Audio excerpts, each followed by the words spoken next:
आता घेऊयात मुंबई पुण्यातल्या टॉप 9 बातम्यांचा आढावा।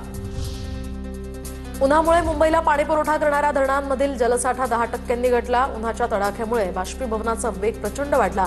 पाणीसाठा 47% वरून 37% तर गेल्या वर्षी या कालावधीमध्ये मुंबईचा पाणीसाठा हा 33% इतका होता।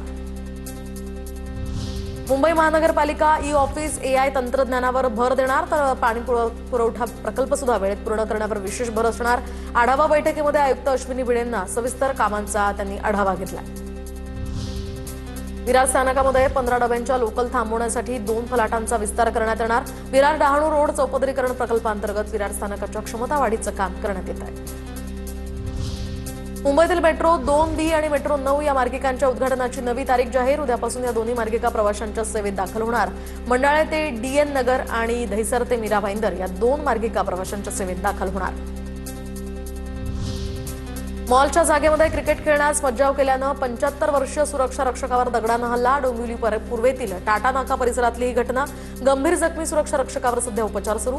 पोलीस ठाण्यामध्ये गुन्हा दाखल, तपासही सुरू। पुणे जिल्ह्यामध्ये जलसंपदा विभाग स्मार्ट होण्याच्या मार्गावर 802 लघुसिंचन बंधाऱ्यांचं भौगोलिक प्रणालीद्वारे डिजिटल मॅपिंग सुरू। तर गुगल मॅप आणि गुगल अर्थच्या सहाय्यानं बंधाऱ्यांची अचूक नोंद घेतली जाते।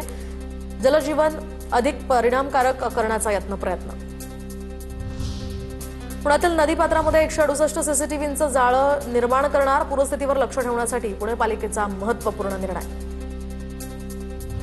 पुणे बारामती मार्गावर राजमाता जिजाऊ शटल बस सेवेचा शुभारंभ। या सेवेचा विस्तार करण्यासाठी एसटी महामंडळाकडे 250 बसेसची मागणी।